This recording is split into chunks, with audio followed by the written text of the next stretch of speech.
I'm here with a couple friends that I paint murals with here in East Nashville. I woke up 3:30 the other morning just feeling very inspired by this vision that I had in my head to paint Nashville Strong 2020 on the side of this building. Words inspire and images inspire.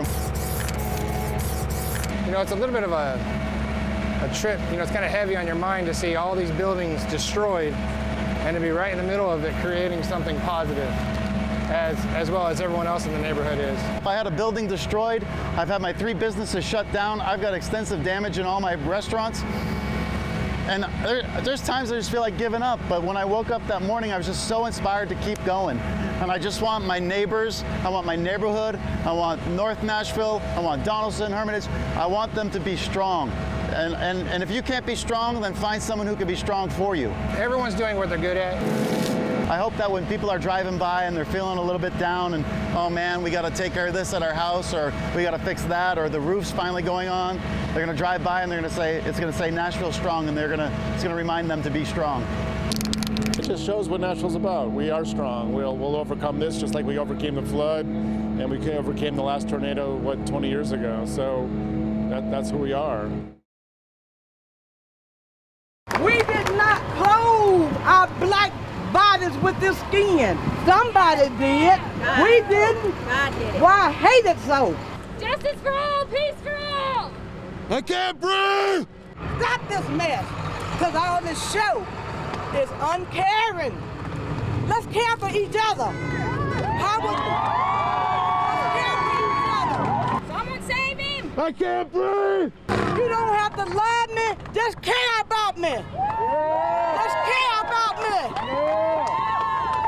We need to stop the mad. Help! I didn't ask to be this color.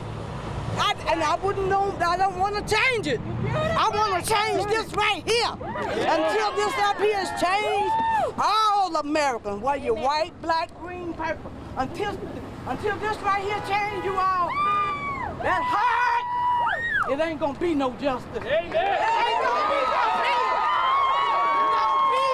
no justice. No peace! No racist police! Ain't gonna be no peace.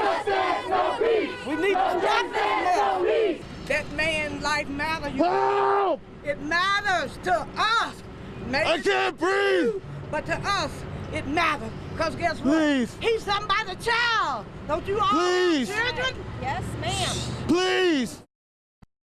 This Giles County pig attacked a 71-year-old great-grandmother. She was rushed to the hospital where she had surgery. I thought, well, I can't lay here, because if I lay here, I don't know what's going to happen. I may bleed to death. Judy Luter is just back from the hospital. All I could see was blood. She recently had surgery to close a gaping wound in her leg. What are you thinking right then, man? That I'm seriously hurt and I'm probably going to die. It all happens Wednesday. I opened the back door, I realized it was the pig. That's when the 71-year-old finds the family's pet pig, named Squiggles. It's out of its pen. So he was following me back in there just like normal. And when I went to raise the where he came out at, he had went up my leg or down my leg before I knew what was happening. The great-grandmother of 8 tells me that Squiggles has never been aggressive. But for some reason, Squiggles suddenly gores Judy with one of his large, extremely sharp tusks. Well, I had a plastic ball bat in my hand I picked up off the back porch, and I hauled off. I don't know where that strength come from, but I hit him across the head. Judy's left leg is ripped wide open. And I just lowered myself to the ground, and that's when I got a good look at my leg. She tells me that she's scared when she sees her wound and how much blood she's losing. I kept dragging myself, and I finally got back up on my feet, and I pulled myself plumb up them steps.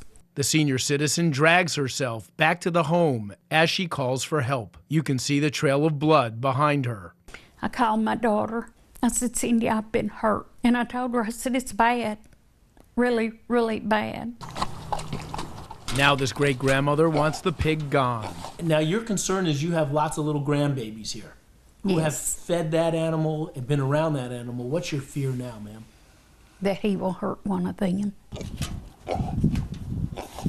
The family says they no longer want this pig on their property. They're talking to folks who say they're willing to take it. In Giles County, Andy Cordan, News 2.